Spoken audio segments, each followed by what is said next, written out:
Hello student, मैं प्रमोद कुमार। आज class 12 कृषि रसायन का चैप्टर नंबर फर्स्ट द्रव्य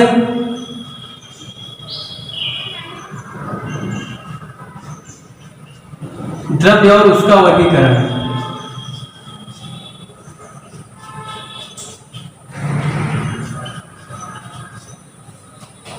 द्रव्य और उसका वर्गीकरण तुम लोगों को पढ़ना है।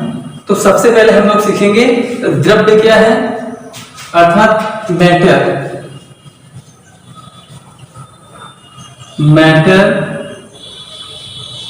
And it's classification.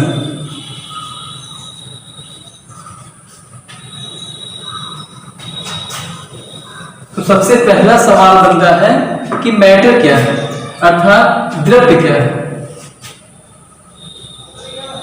तुम लोग बेटा द्रव्य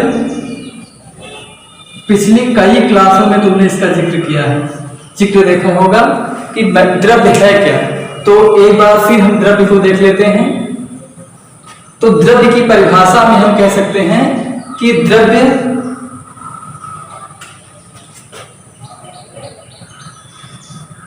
वे धातुएं या वे वस्तुएं जिनका या जिनमें वे वस्तुएं जिनमें भार तथा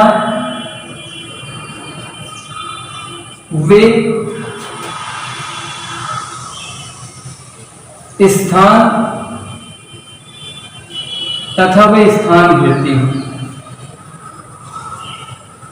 वे धातुएं जिनमें भार हो तथा वे स्थान घेरती हैं, वे स्थान में घेर रही हैं, तो हम कह सकते हैं उनको हम द्रव्य कहेंगे। जैसे और परिभाषा में तो तुम कह सकते हो बेटा पूरा ब्रह्मांड ही द्रव्य है, पूरा ब्रह्मांड ही द्रव्य है, क्योंकि ब्रह्मांड में ठोस, द्रव और गैस अर्थात सब कुछ पाया जाता है। तो हम कह सकते हैं नदी, झरने, पहाड़, जितना भी शब्द है सब द्रव्य के अंतर्गत आता है। तो वे वस्तुएं या वे जितने भी तत्व हैं जिनमें भार हो तथा वे स्थान घेरती हों, उनको हम द्रव्य कहते हैं।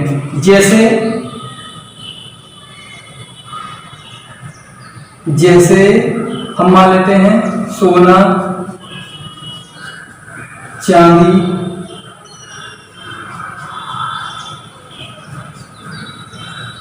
कपड़े,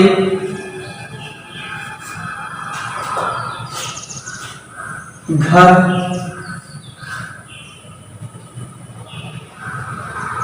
जल, डीजल, पेट्रोल,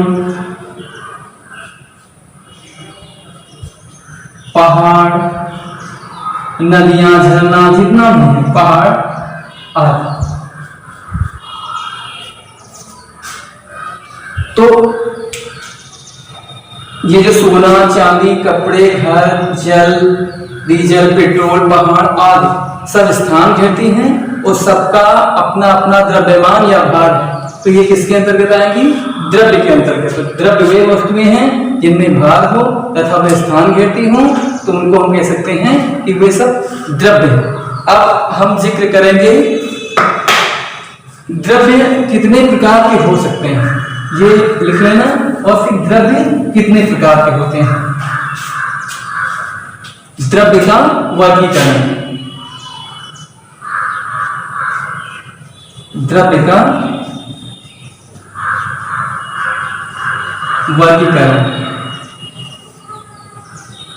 तो गाइस, क्लासिफिकेशन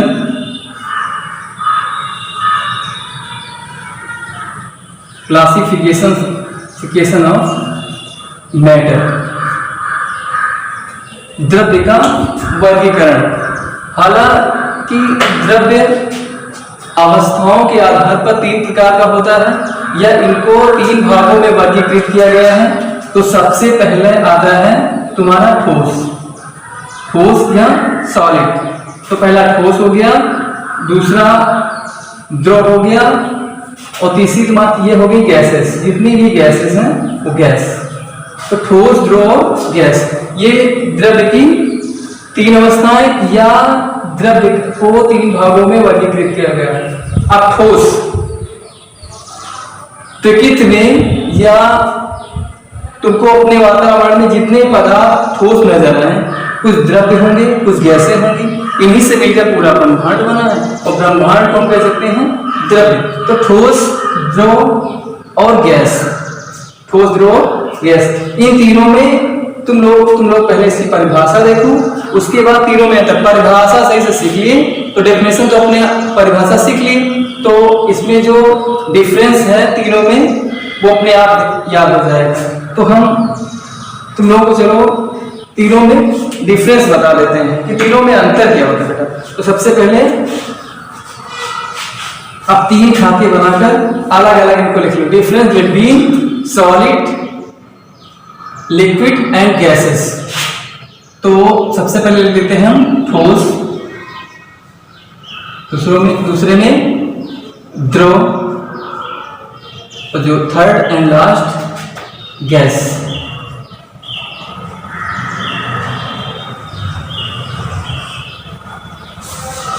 तो इसमें तीनों में डिफरेंस बहुत सारे हैं, लेकिन फर्स्ट ऑफ ऑल हम चालू करते हैं ठोस से। तो सबसे पहले हम बात करेंगे आकार का। आकार और आयतन दोनों को साथ में लेकर चलते हैं। तो ठोस का आकार और आयतन दोनों निश्चित होते हैं। तो लिख देंगे हम आकार तथा आयतन दोनों निश्चित। तो ठोस में आकार तथा आयतन दोनों निश्चित हैं। द्रव की बात करें, इसमें आकार निश्चित होगा,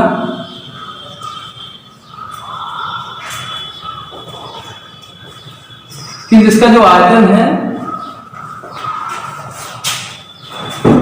वो अनिश्चित हो जाएगा। और फिर जब हम गैस की बात करें तो दोनों अनिश्चित हो जाएंगे, आकार और आयतन दोनों अनिश्चित।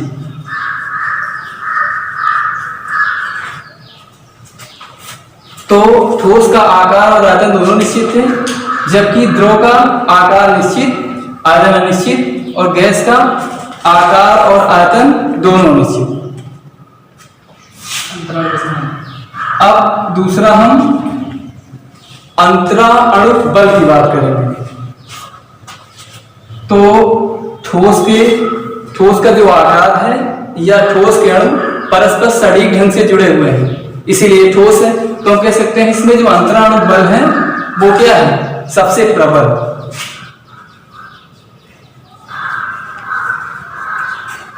अंतराणु बल तीनों की अपेक्षा सबसे प्रबल। अब ठोस की अपेक्षा द्रव में देखेंगे कम, तो लिख देंगे इसमें ठोस की अपेक्षा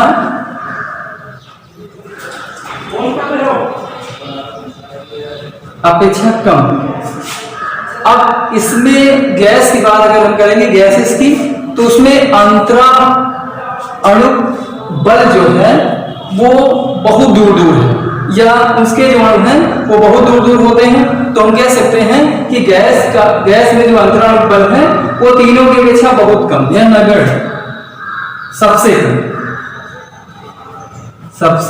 कम का मतलब दोनों में से, दोनों की अपेक्षा गैस में सबसे कम।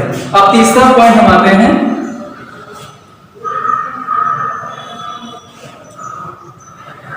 तो इसमें हम देख लेते हैं बहाव या फैलाव। तो ठोस को यदि हम पानी के जैसा या फिर उसको हम बहाना चाहें तो देखते हैं इसमें बहने की क्षमता कम है। तो ठोसों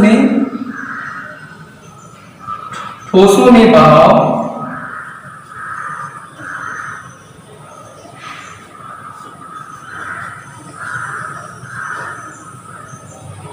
ठोसों में बहाव बहुत कम।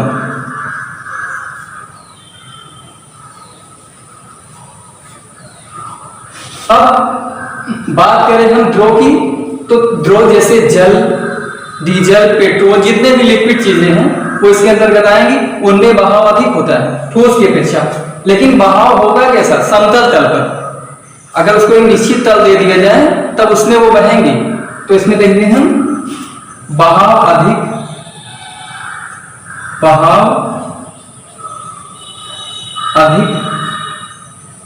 किंतु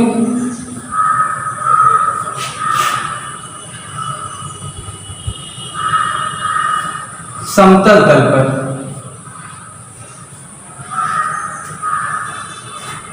और फिर तीसरा जो गैस है तुम्हारी, सबसे अधिक बहाव। इसको दिशा की आवश्यकता नहीं, सभी दिशा में ये बह सकती है। तो बहाव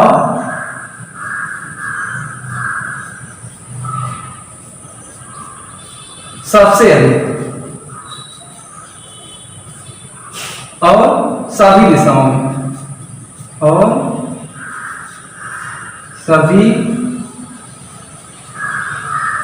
सभी दिशाओं में। ठोस में जो जड़त्व है वो सबसे अधिक होता है, या गुरुत्वाकर्षण बल। जैसे किसी ठोस को डाला गया, तुरंत वो आगे पीछे कहीं बढ़ नहीं सकता, वहीं पड़ा रहेगा। द्रव की बात करें तो थोड़ी दूर बहकर जा सकता है, लेकिन गुरुत्वाकर्षण बल गैस पे काम नहीं करता है, इसीलिए ये किसी भी दिशा में बह सकती है। ठीक, अब हम देखते हैं इसका चौथा पॉइंट देखना।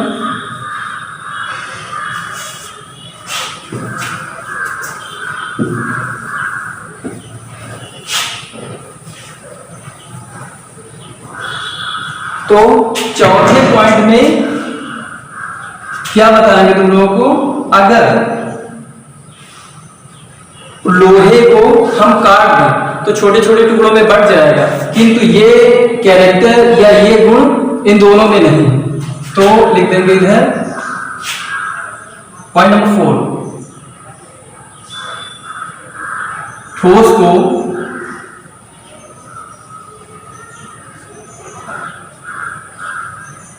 छोटे छोटे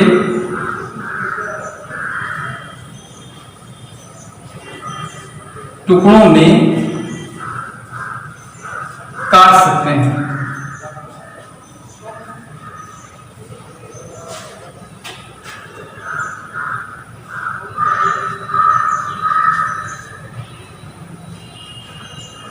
नहीं काट सकते, किंतु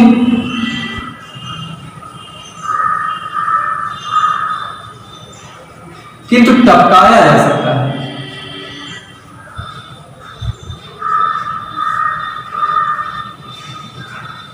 तो स्टूडेंट, तुम लोगों को यह पता होगा कि लोहे या कोई भी मेटल हो, धातु हो या ठोस हो, सॉलिड, जिसको तुम काट सकते हो, छोटे छोटे टुकड़ों में बांट सकते हो, किंतु जो द्रव है उसको काटा नहीं जा सकता। एक चीज है, टपकाया जा सकता है बूंद बूंद के रूप में। और गैस में ना तो काट सकते हैं और ना ही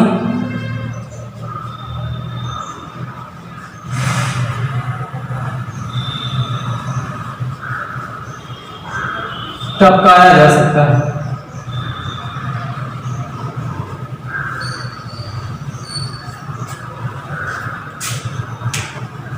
ना तो इसको काट सकते हैं और ना इसको टपकाया जा सकता है। अब बात करें इफेक्ट ऑफ हीट, गर्म करने पर तीनों पर क्या प्रभाव पड़ेगा? तो पॉइंट नंबर 5, गर्म करने पर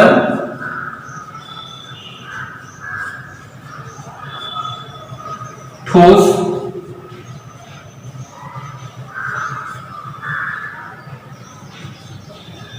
कम फैलते हैं।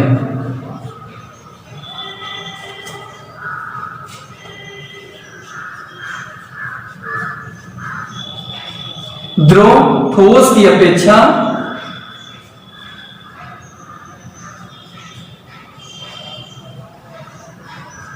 बहुत अधिक अगर हम ठोस को गर्म करेंगे तो गर्म करने पे जो ठोस है वो कम फैलते हैं, और जो द्रव है वो ठोस की अपेक्षा ज्यादा फैलते हैं, और गैसें जो हैं वो बहुत फैल रही है। तो लिख देंगे सबसे अधिक जिसमें फैलाव का गुण है वो बेटा सबसे अधिक। और देखेंगे पॉइंट नंबर 6 पॉइंट हो गया। छठा पॉइंट देख लो, घनत्व के मामले में जो ठोस है तुम्हारे सॉलिड्स उसमें घनत्व सबसे अधिक। तो ठोसों में घनत्व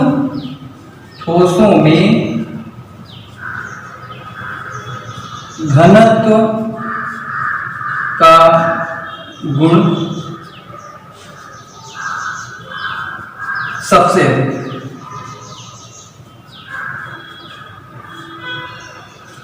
और इसमें देखें ठोसों से कम, इसमें नगण्य भी बोल सकते हैं या हम कह सकते हैं सबसे कम या बहुत ही कम।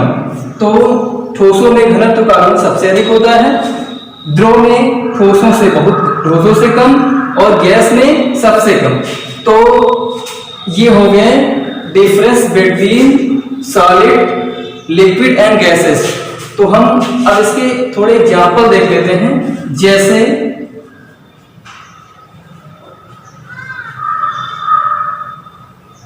धातु में, अब सोना चांदी सब कुछ आ जाएगा। धातु में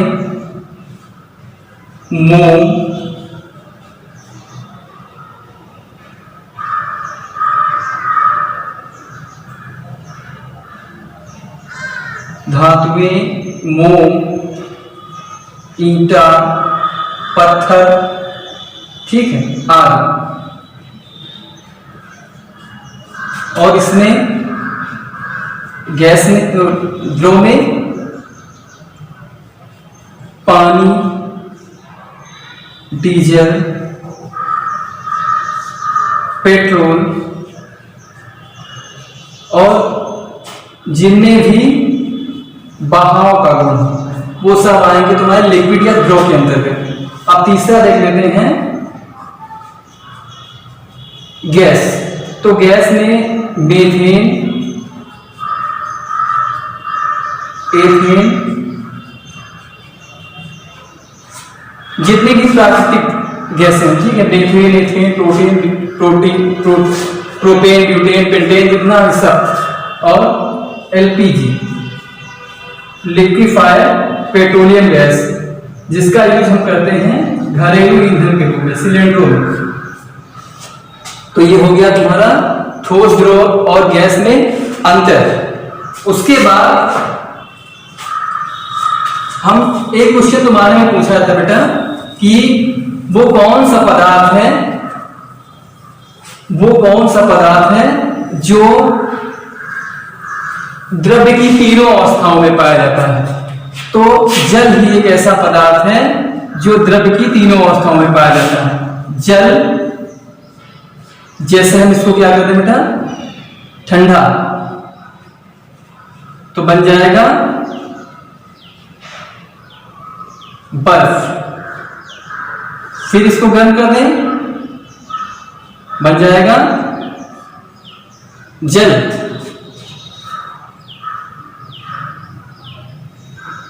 जल को ठंडा करें बर्फ, बर्फ को गर्म करेंगे फिर जल।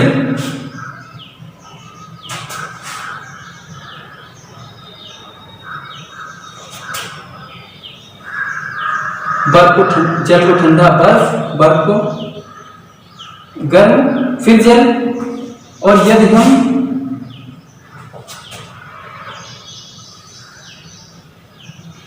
जल को गर्म करें तो वाष्प या गैस, और वाष्प को जब क्या कर दें, ठंडा,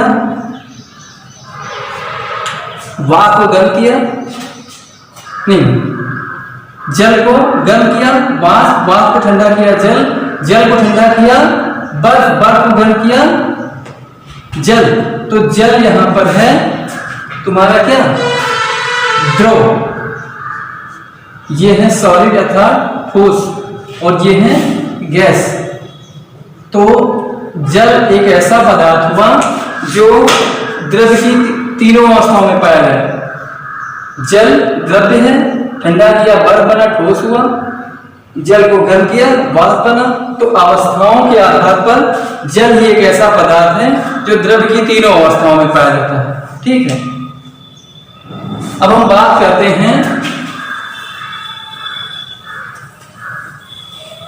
ब्रह्मांड के मूल कण की या प्राकृतिक का मूल कण।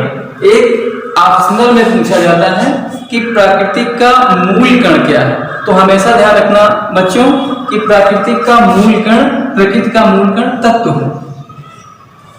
तत्व या एलिमेंट, प्रकृति का मूल कण तत्व है। तो तत्व की एक बार परिभाषा देख लेते हैं यहां पर। तत्व पदार्थ का या तत्व प्रकृति का मूल कण है। छोटी सी परिभाषा लिख सकते हो, तत्व प्रकृति का मूल कण है, या फिर तत्व किसी यौगिक की एकल इकाई है, या तत्व पदार्थ का वह कण है जिसको और अधिक छोटा नहीं किया जा सकता, या तत्व पदार्थ का वह कण है जिसको विभाजित नहीं कर सकते। सबसे बढ़िया परिभाषा, तत्व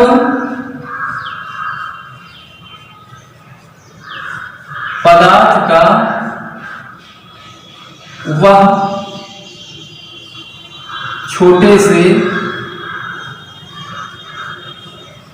छोटा कण है जिसे और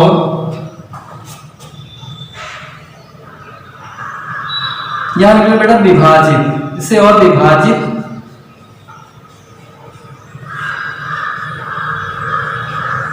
नहीं किया जा सकता।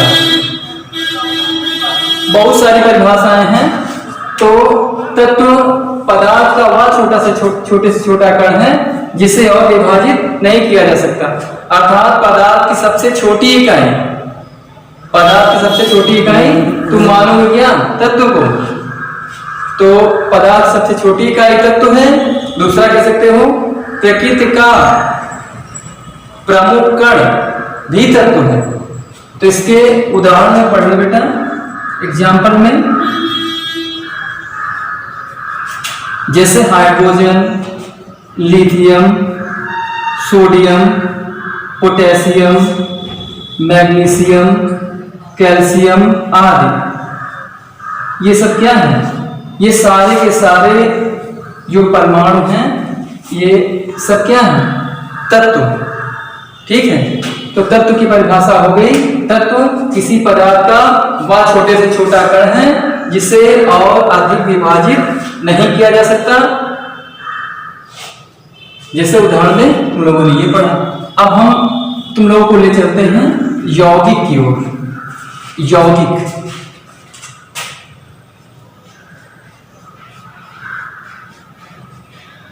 या कंपाउंड्स, यौगिक का कंपाउंड्स। अब क्लास 12 कृषि रसायन वाले बच्चों के जो एग्जाम हैं उनमें सबसे अधिक बार पूछा जाने वाला प्रश्न यही है, तत्व यौगिक में अंतर और यौगिक मिश्रण में अंतर। परिभाषाएं सीख लो, अंतर अपने आप मालूम हो जाएगा। तो यौगिक, हमने एक परिभाषा बताई तत्व की कि तत्व यौगिक की सबसे छोटी इकाई है। तत्व यौगिक की सबसे छोटी इकाई है, अर्थात बहुत सारे तत्व जब परस्पर मिले होंगे तब यौगिक बना होगा। ओके, तो यहां लिख सकते हो कि दो या दो से अधिक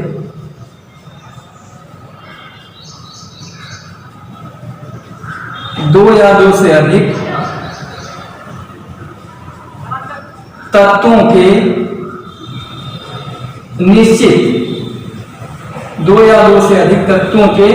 निश्चित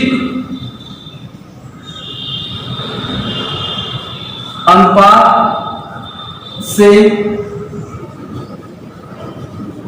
मिलकर, 2 या 2 से अधिक तत्वों के निश्चित अनुपात से मिलकर यौगिक बनता है।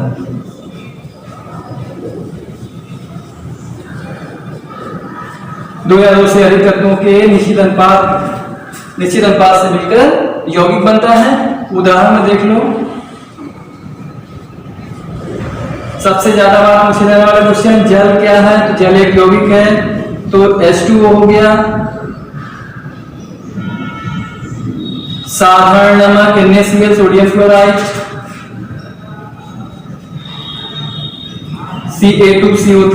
Na2CO3 सोडियम कार्बोनेट, इसको तुम कहते हो धामन सोडा।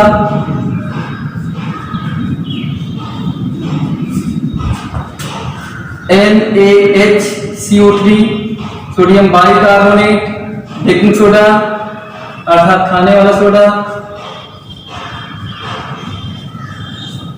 तो इन सूत्रों का पर्पस, ये सूत्र क्या है? ये यौगिक हैं। ये कब बने हुए होंगे?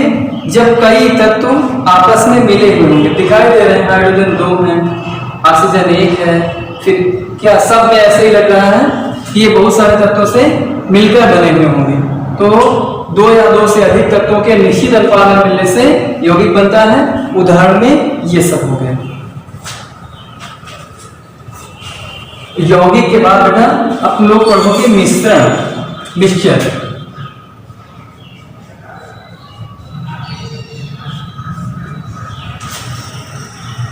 हालांकि सुनने से तो पता चलता है कि यौगिक और मिश्रण में कोई अंतर नहीं होगा, क्योंकि उसमें भी तत्व मिले हुए होते हैं, परमाणु मिले हुए होते हैं।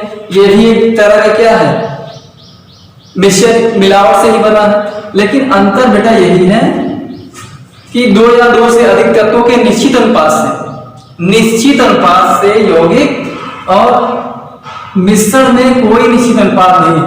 एक छोटा सा उदाहरण है, जैसे हमने पानी में चीनी मिला दी, शरबत बन गया। शरबत फीका भी हो सकता है, वो बहुत मीठा भी हो सकता है।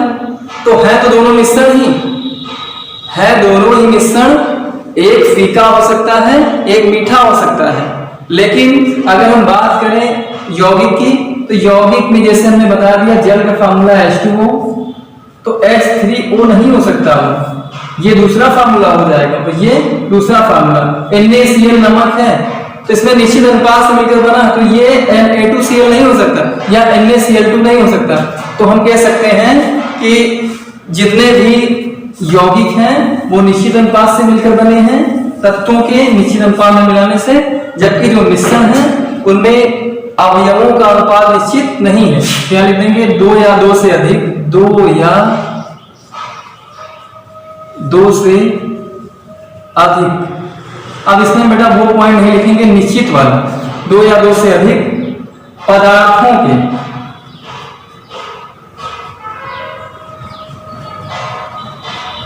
पदार्थों के मिलने से 2 या 2 से अधिक पदार्थों के मिलने से मिश्रण बनता है। और इसमें अवयवों का अनुपात बेटा निश्चित नहीं, मिश्रण बनता है।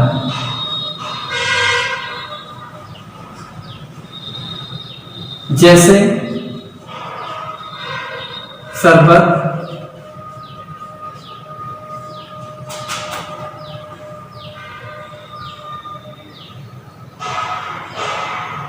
हो गया, नमक का घोल हो गया, और बहुत सारे एग्जाम्पल हैं। आदि, इनको हम कहेंगे क्या है? ये मिश्रण है। अब अवयव की बात हमने की थी, तो किसी भी मिश्रण में अवयव 2 होते हैं, विलेय और विलाय। विलेय और विलाय के मिलने से बेटा मिश्रण। तुम ये भी छोटी सी परिभाषा लिख सकते हो कि विलेय और विलाय के मिलने से मिश्रण बनता है। विलेय जिसकी मात्रा कम, अर्थात जैसे चीनी और पानी में चीनी की मात्रा कम तो विलेय, पानी की मात्रा अधिक तो विलाय, और जो शरबत बन के तैयार हुआ वो मिश्रण। अब विलेय और विलायक के आधार पर जो मिश्रण है वो दो प्रकार का मिश्रण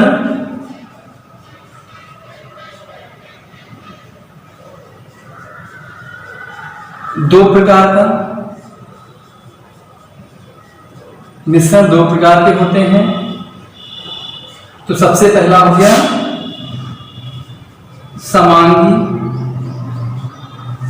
समांगी मिश्रण, एंड सेकेंड और लास्ट हो गया विषमांगी।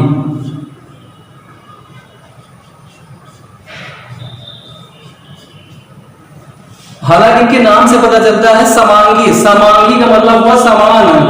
जैसे एग्जाम्पल में लिखते हैं हम शरबत, तो ऐसा मिश्रण जिसमें मिले जो ऐसा मिश्रण जिसमें जो घटक अणु हैं वो अलग अलग न दिखाई दे। घटक अणु हमने बता दिया विलेय और विलायक।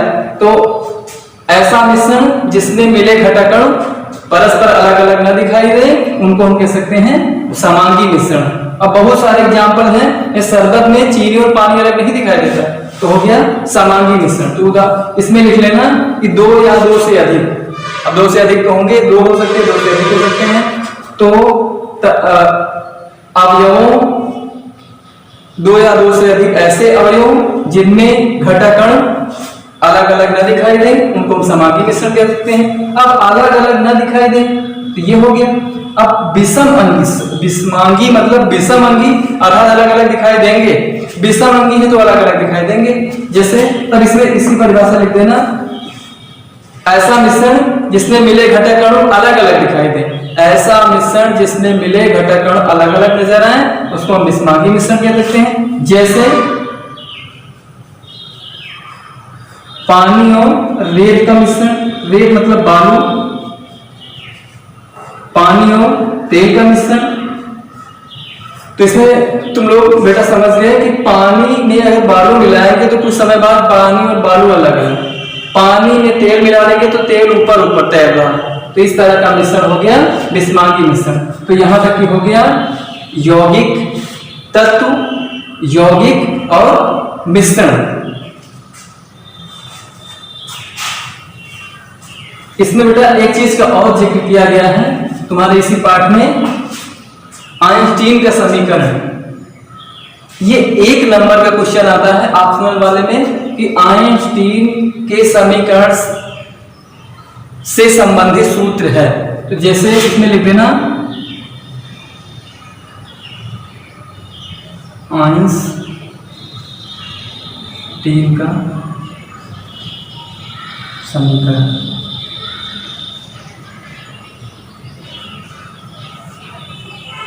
ये E equal to m into C square. इसमें E यहां पर बेटा E है तुम्हारा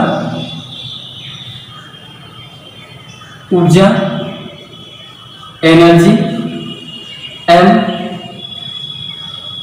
द्रव्यमान, सनहत जिसको कहते हैं द्रव्यमान, और C इक्वल टू यहां पर हो जाएगा प्रकाश का वेग।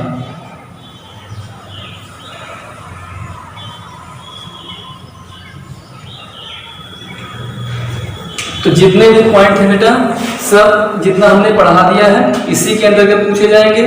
ऑप्शनल वाले क्वेश्चन में बन के आ सकते हैं कि जैसे सबसे पहले पार्ट से तो पूछा जाता है, एग्जाम्पल दिए हुए होंगे कि निम्नलिखित में से कौन सा ठोस है या ठोस द्रव गैस नहीं, कौन सा यौगिक है, कौन सा तत्व है, कौन सा मिश्रण है।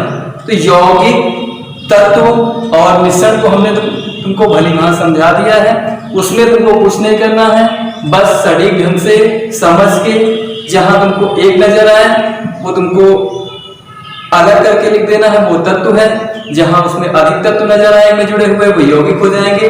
और मिश्रण में कोई फार्मूला नहीं लिख के आएगा, इसलिए हम समझ जाएंगे कि ये मिश्रण है। ठीक है, तो अब इससे संबंधित जितने भी ऑप्शनल वाले प्रश्न हैं वो तुम लोग खुद याद करोगे। ठीक है।